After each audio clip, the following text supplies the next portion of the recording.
Este prost că nu are cer, un buton de 1 mai cer reglabil și nu are baterie, adică trebuie să țin permanent la priză.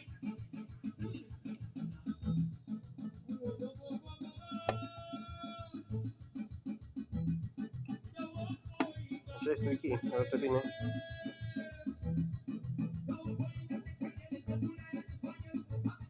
Iar cu boxa gază se aude de proșeană.